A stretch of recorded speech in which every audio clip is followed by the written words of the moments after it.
রাত পোয়ালেই রথযাত্রা।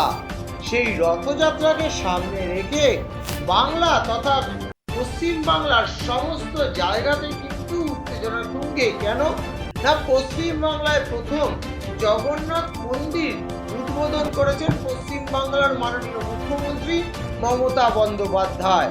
পার্শ্ববর্তী রাজ্য অর্থাৎ প্রতিবেশী রাজ্য উড়িষ্যাতে জগন্নাথ মন্দিরের রথ নিয়ে একটি বিরাট উৎসব উদযাপন বহু বছর যাবতই হয়ে থাকে। তারই পাশাপাশি পশ্চিম বাংলায় মুখ্যমন্ত্রী মমতা বন্দ্যোপাধ্যায়ের উদ্যোগে কিছুদিন আগেই উদ্বোধন হয়েছে দীঘায় জগন্নাথ মন্দির। সেই জগন্নাথ মন্দিরের উদ্বোধনকে সামনে রেখে চর্চা রয়েছে রমরমা। সেই জগন্নাথ মন্দির পরিদর্শন করতে গেলেন রথের আগের দিন পশ্চিমবাংলার মাননীয় মুখ্যমন্ত্রী মমতা বন্দ্যোপাধ্যায়।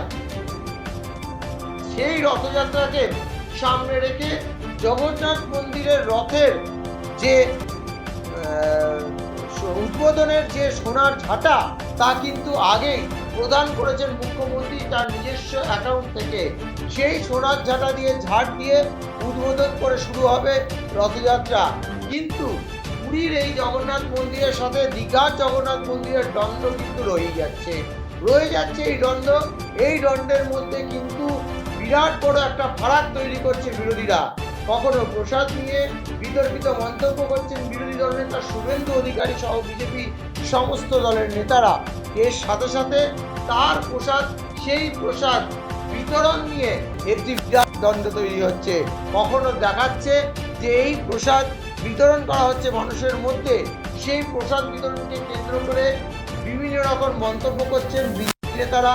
সেই জগন্নাথ মন্দিরে কালকে রথযাত্রার অর্থাৎ আগামী দিনের রথযাত্রাকে কেন্দ্র করে কি বলছেন মুখ্যমন্ত্রী মমতা বন্দ্যোপাধ্যায় সেটা তো আমরা শুনবই। এবং তার পাশাপাশি মুখ্যমন্ত্রী মমতা বন্দ্যোপাধ্যায়ের উদ্বোধনে সাড়া দিয়ে বিজেপি থেকে অনেকটাই দূরে সরে গেছেন দিলীপ ঘোষ। কিন্তু দিলীপ ঘোষ এই রথযাত্রার প্রসাদ বিতরণকে কিন্তু তীব্র কটাক্ষ করতে ছাড়েনি, তা আমরা আগের থেকেই জানি।